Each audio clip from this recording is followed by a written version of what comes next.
Welcome back, yes, to our Minion-inspired show today. We are loving it, and we are embracing every angle of this opportunity. So if you've watched Despicable Me or any of the sequels, you'll know that, yes, the Minions can be mischievous. In fact, they are the ultimate mischievous little yellow fellas, and we love them for it. And this brings us to today's panel discussion on mischievous behavior in our kids.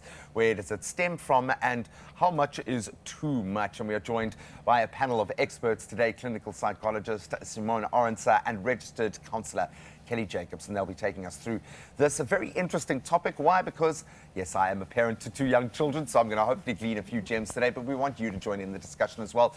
Let us know your experience with your own children and their behavioural changes. Send us a WhatsApp voice note on 063 408 8863. Ladies, thank you so much for joining us. Thank you. You didn't get the brief, okay, so we'll let it slide, but you're in primary colours, so that works for us. No, we love this because it gives us an opportunity to, in a very child-friendly way, look at this kind of behaviour. And maybe there is an opportunity, a learning opportunity here with our kids. But Simone, maybe I can start with you. When we look at mischievous behaviour, there's a part of it that you almost want to, certainly as a dad, you want to kind of foster that mischievous glint in the eye. But when you're trying to manage the household, it can be a little bit difficult if children are starting to push those boundaries. Where does that behavior first kick in? Where does it stem from?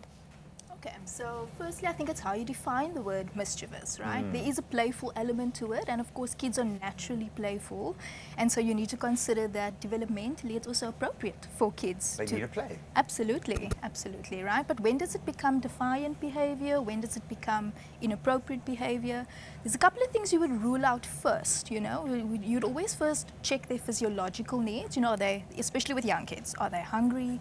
Are they tired? Are they overstimulated? Are they understimulated? Is it attention-seeking behavior, right? Are they feeling disconnected from their parents and they are trying to find a way to connect? And then, of course, in the more severe cases, we would, if there's disorders, that would then be more problematic behavior, as society would label it. However, it's also just symptom-based, right? Yeah. So ADHD often gets labeled as naughty, but it's really just symptoms. It's a behavioural trait. Absolutely. More than... And we love to label. And I suppose, yeah, I'll take some of the pressure off those parents who have labelled their children, because we need to understand things. We need kind of a true north to work in. And that being said, prevention better than the cure, I would imagine, in this space. So as a parent, you are so focused on those developmental stages. How early does that behaviour start to kind of form? Can we lay the foundation in infancy, in those first few years, to help curb that kind of behaviour? How do we lay the right kind of framework for our children to progress in the right way? Obviously, there will be moments, but when we look at that medium and keeping them on the straight and narrow, where does that begin? I think it's always important to think of behavior as communication. So to ask yourself, what is my child communicating to me with this behavior, right?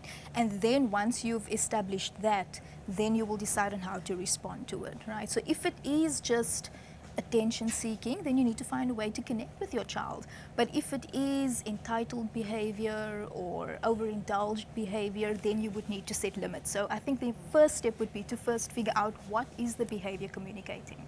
And I suppose the scary thought here is that more often than not, it's not the child, it's probably something that you're doing within your ecosystem. For sure. I'm always marveling at my gorgeous 2-year-old girl who is this like maelstrom of emotion at the moment. And I can see the emotions, the very grown-up emotions are being experienced, yet she doesn't have the tools to be able to process them. So we love to say, oh, she's turned 2, she's in the terrible 2s. But it almost feels the reverse of that, where she's just got this wash of emotion and she doesn't quite yet have the language and tools to be able to deal with that. How often do we need to, or how much of a focus needs to be on the development of those tools, and when does that happen? Do we need to seek assistance in those formative years? In your experience, how do we go about giving the right kind of tools so that they can deal with the emotional development and growth? I think that it's important to also note when you mention terrible 2s, it doesn't necessarily mean it's isolated to 2-year-olds. Exactly. It can start as early as 18 months already and extend till about 3 years old. And during those stages, I think it's pretty normal for children to have tantrums, things like yelling and kicking and hitting. And during those time periods, it's important how you communicate and respond to the negative emotional experience that they have. So stress is a normal emotion for a child to feel, exactly like you mentioned. Yeah. Well, we feel anxious and we don't always have the tools in how to express that anxiety and that stress in appropriate ways, and how you model that for your kids definitely makes a difference to how they respond to it too. So I think it's important to not only model behavior, but also communicate to your kids what's appropriate and what's not appropriate as young as 18 months. And when they have the tantrums, it's okay to have those emotional expressions, but at the same time, it's also what is appropriate and how you respond to it. Yeah, and we ourselves have to learn to regulate our own behavior, because it's not what we tell them, it's what we show them every day. Well, of course, we brought the minions in today, which is probably the worst possible example to use in this argument, but we love it and we're going to embrace it. And we want to embrace your opinion this morning as well. Please drop us a voice note. We are talking about that mischievous behavior within our children. When does it go too far and become inappropriate? 06740888863 is the number to call. We'd love to hear from you. It's my feel-good breakfast show. Welcome back, you beautiful souls. Say it with me. Banana! We love it. The minions are here.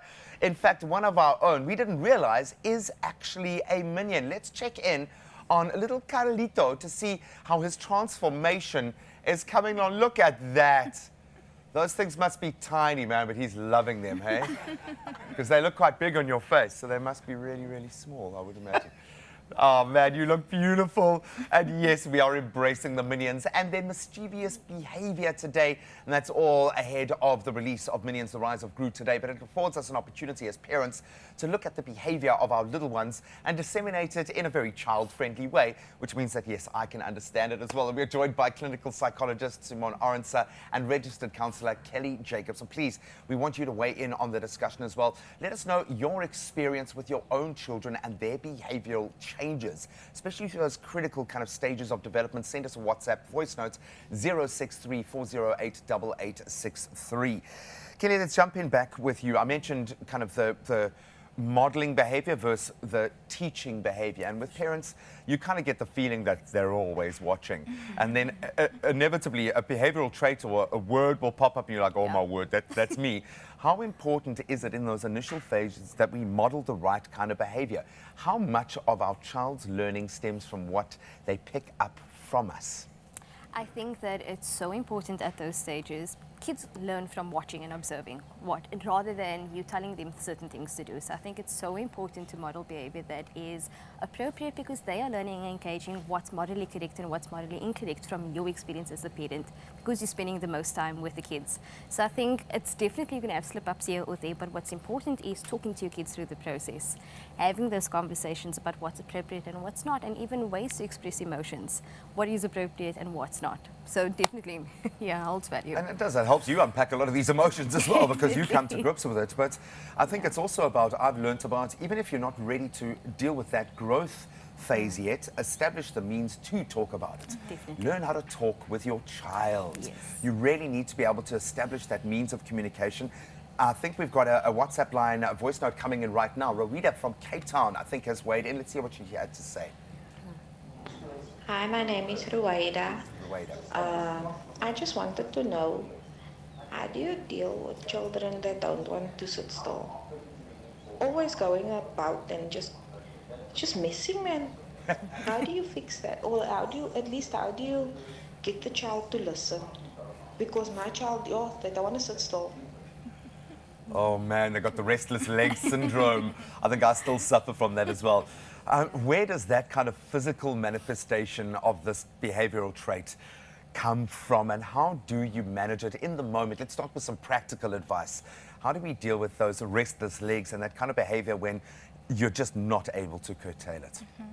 I think it's important to remember that the brain only matures fully at the age of 25, right? So we need to also consider the expectations that we have of kids. I think sometimes we look at our kids with our adult mature brains and we're having the same expectations from them as we are able to do, but is it realistic for a child to sit still constantly, you know? So I think it is important to understand your child's developmental phase firstly, and then I think if you understand the developmental phase and what's appropriate for it, it can help with one becoming more tolerant, with one adjusting expectations, having realistic expectations as well. Again, if it's problematic behavior, you know, if it's disordered behavior, they can't sit still because of a diagnosis, then treatment can also be. Then you go a specialist route, absolutely. exactly. Yeah. Or get them outdoors. I mean, Yes. often you need an outlet, and I've realized how often just getting out into a green space, that natural space, and we speak about, nature deficit disorder, and I mean, these sorts of things, it's real because our kids often are confined indoors, focused on a screen more often than not, are not living physically. In terms of that physical development, or that development, how important is a physical outlet for a child to have that, to just express themselves and to get that energy out? I mean, if you think about it, especially in toddler stage, the energy levels are extremely high.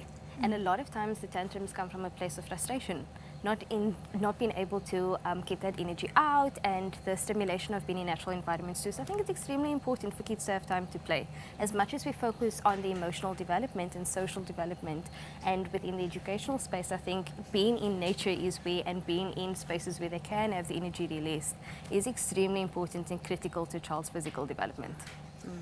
We want to hand them over to our teachers, the perfect little specimen that is going to be ideally suited for that kind of working environment so they can get the most out of the learning experience.